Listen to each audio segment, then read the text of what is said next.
Slăvit să fie Domnul! A fost o seară minunată, a fost o seară în care Dumnezeu ne-a vorbit, a fost o seară în care Dumnezeu ne-a atins inima și pot să spun cu toată inima mea, a fost o seară specială în care și inima mea s-a încărcat și după cum vedeți, aproape 5.000 de oameni care au fost aici în sală au simțit atingerea Duhului Sfânt și nădăjduiesc ca și dumneavoastră în fața ecranului să fie avut harul acesta, să fie avut parte de dragostea lui Hristos, care, uite, prin televiziunea CREDO a ajuns în casele dumneavoastră.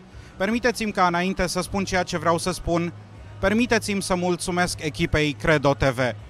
Fără ei, fără efortul lor, fără viziunea lor, fără slujirea lor, dumneavoastră acum nu ați fi avut parte de transmisiunea în direct de la această 48-a convenție a Bisericilor Pentecostale Române din Statele Unite și Canada.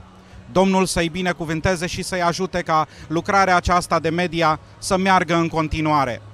Ca un partener, colaborator și prieten al televiziunii CREDO TV, mă bucur să fiu aici, mă bucur că am reușit să avem o ediție specială a ziarului Tribuna Românească, pe care o distribuim astăzi la toți cei participanți și în zilele următoare în comunitatea românească.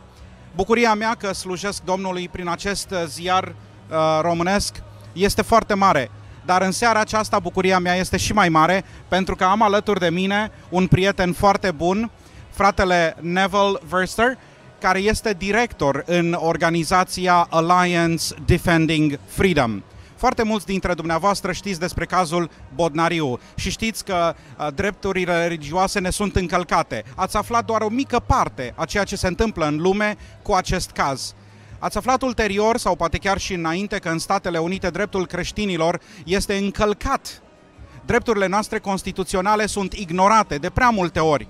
Ei bine, Alianța pentru apărarea libertății, Alliance Defending Freedom, luptă exact pentru aceasta. Este cea mai mare asociație ce însumează peste 3.000 de avocați creștini în Statele Unite și tot cam atâția și în Europa. Fratele meu Neville este director pe program de comunicare și de promovare a acestei organizații. De fapt, are un program de ambasadori prin care ceea ce se întâmplă cu Alliance Defending Freedom merge mai departe. Neville, let me welcome you on CREDO television in front of a live audience that has been watching the convention, is very excited. God spoke, He touched our hearts, and He touched the hearts of the TV watchers. You feel so charged. This is your first experience in such a large gathering of Romanian brethren. How do you feel? Well, I'll tell you what, it definitely was very, first I appreciate the invitation. It was beyond my expectations. I knew that it was going to be big, but I did not know what was going to be occurring. I am thrilled, I'm very uplifted. Jesus was definitely glorified here this evening. The Lord is well pleased, I am certain, because He was honored. And I think what really appeals to me so greatly was to see such worshipful occurrences here, to see young people just sold out for the Lord. And it's a wonderful, wonderful thing to be in a gathering of people that are just so enthused about worshiping God. You have about 5,000 brothers and sisters that were here. About 10% of them were on the stage singing and worshiping, and you were raising your hand and you were enjoying it. How do you feel? 5,000 Romanian brothers and sisters. Well, you know, it tells me that this is just a mere little taste of what we will look forward to at the point in time that our lives on earth are over. Because we know that we will be around the bema seat as believers in Jesus, and we will be worshiping Him. And when we encounter these kinds of events, Stephen, to me that is just a mere little taste of what is coming down the road for us. That brothers and sisters of different nationalities and different languages even, but yet we can still unify in glory to the Lord. 10 years ago, were you thinking when you first went to Romania, and that was your only chance yet, more is to come, but when you first visited Romania, would have you thought that one day you'll be sitting in a live audience and enjoying the worship like you did tonight? You know, Stephen, going to Romania was an extremely special thing for me. It touched my heart very deeply. And today, when I was talking to about 150 pastors, I mentioned, you know, every guest that comes always says, "Oh, I feel so honored that you brought me here." But I really did feel so honored because I've been to a lot of countries in this world. But being in Romania, touching hands with some of the young people and seeing the hunger for the Lord, talking to the older people, to see the previous regime, the Ceausescu regime under communism, how it suppressed the livelihood, the fundamental freedom desire that people have.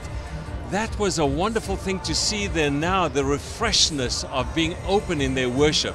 And I got to see that here again tonight. And so that was wonderful.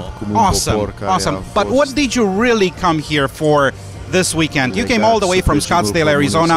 And by the way, dear brothers and sisters, Alliance Defending Freedom is an organization that works out of Phoenix, Arizona, out of Scottsdale, but is all over the world. What did you really come out here for? Stephen, I came here this weekend to bring a message of encouragement and a message of hope and a message of letting the church know that Alliance Defending Freedom is doing the job that they may not necessarily know. There's a certain vernacular in America which is called, "I've got your back," and that is what ADF is doing. My message this weekend to the pastors was, friends, take the time, go on our website, just take a look and see what Alliance Defending Freedom is all about. Because pastors, here's the deal. You know, 10 years ago, what it required to be a good pastor in the United States, or I dare say anywhere in the world, was a heart after Jesus, an understanding of the Word, which you're going to get probably from a good seminary. And then you needed to have elders and a good congregation. That is typically what it took to be a good pastor. But not today. Today you need all of those. And you need an attorney. Friends, you need an attorney, because if you are unprotected, there are churches that are being closed down because the church and the pastor were unprepared for what is coming down.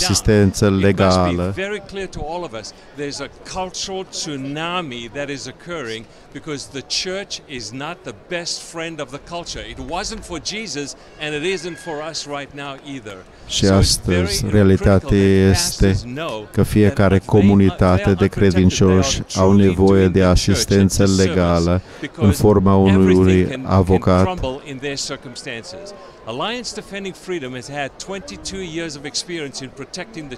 Alianța noastră în apărarea libertății este în existență de peste 22 de ani.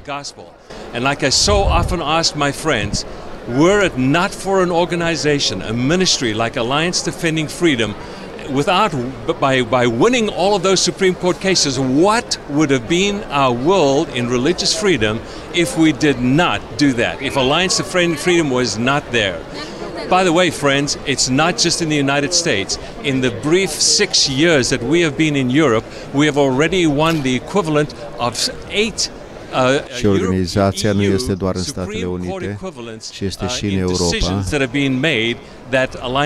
Și am câștigat mai multe procese chiar în Europa pentru apărarea libertăților de a sluji Domnului, după cugetul care îl are fiecare. Contact us so that we can engage with them, we can feed them information. Here's what I'm looking for. I'm looking for an information agent in your church to feed you information so that you are well equipped. And may I just take one more moment? Pastors, let me give you an idea. If you have not changed your bylaws or your constitution within the last 5 years, let me tell you that this book is going to be a valuable godsend to you, because our team of over 60 este o carte în care ajută pe fiecare congregație care își scrie articolele de funcționare pentru a-și proteja poporul, biserica și dreptul de a funcționa ca și biserică după principiile Sfintelor Scripturi. ACLU and Planned Parenthood, many of them whose names you know, inside of this book you will have templates to change your laws, your bylaws, your constitutional bylaws, and you will be able to protect yourself so that if indeed anybody arrives at your church and you are subject to an anti-discrimination, you will be protected. So avail yourself. Here's the news. It's free. We don't charge you anything. Why? Because we have benefactors, we have donors who support the ministry because of their kingdom service. They support us because they love you, they love Christ, and we're doing everything we can to protect. Aceste persoane iubesc pe Domnul Iisus Hristos. Și ne puteți să luați legătura cu noi pentru că vă ajutăm. I can't stress enough the fact that you've just been in touch with our community for a few good months. You've been watching how the community rallied around the Bodnariu case. Yes. And people at ADF became interested in us. We were interested in ADF. And here we are building a relationship. Yes. First of all, I am honored to be on your team. I am honored to be one of the ambassadors on your team, and I am also very, very honored to have Pastor Cristian Ionescu. Yes, Pastor Cristian Ionescu has been invited to be the next ambassador to join the team, and he will lead a team of other Romanian pastors coming on board. How do you feel about all these pastors that you've been talking to these last couple days? How do you feel about that? Stephen, what it tells me is Cum vă simțiți de progresul făcut în comunitatea română, inclusând involvarea fratelui Cristian Ionescu și a celorlalți? Mă simt foarte bucuros și anticipez lucruri mari, pentru că acești oameni al lui Dumnezeu sunt gata să acționeze, făcând ce trebuie să facem. We don't unnecessarily need to be foolish by inviting all kinds of difficulties in our lives when there are ready-made solutions to protect the community. And that's what our goal is to be able to keep the doors of the church open, because we have numerous examples where the doors were closed because of the cultural and the legal circumstance that we all live in today. Many of them were well aware of the fight that we're putting with the devil these days and how the devil is launching its attacks on the church. And they felt like there is a need for an organization like Alliance Defending Freedom. And I saw that you were encouraged as you were speaking to them. But your message goes a lot further, doesn't it? Not just to the pastors that were here and not just to the Pentecostal pastors, but it goes to all the other pastors, all the other priests, yes, and all the other people that are active somehow in spreading the gospel over the world. That is the word. Missionaries, that is so. All sorts of ministries. So. Yes. Brother, I am blessed that you have accepted our invitation to be with us. I thank you so much. I am blessed that Alliance Defending Freedom has partnered with the Romanian community, and we can say that we are living right now new beginnings, and we are proud that we can bring something to the table. First of all, we bring an army of prayer warriors, and that's what we are asking every single one of you. If you can put it in your calendar, put it on your on a note and put it to the refrigerator, stick it onto the refrigerator, and every time you see that note, please remember to pray for Alliance Defending Freedom, for all the Christian lawyers and for everybody that shares the vision. Brother Neville, I thank you. God bless you. Please give my very best regards and God blessing to the pastors. Dumnezeu binecuvinteze și frații păstori care s-au înrolat și care se vor înrola. Because the love that I saw here this evening, the bonding that this community has is just it fills my heart to see this, and I thank you for that experience. I thank you. God bless you. God bless. Bye-bye, Stephen.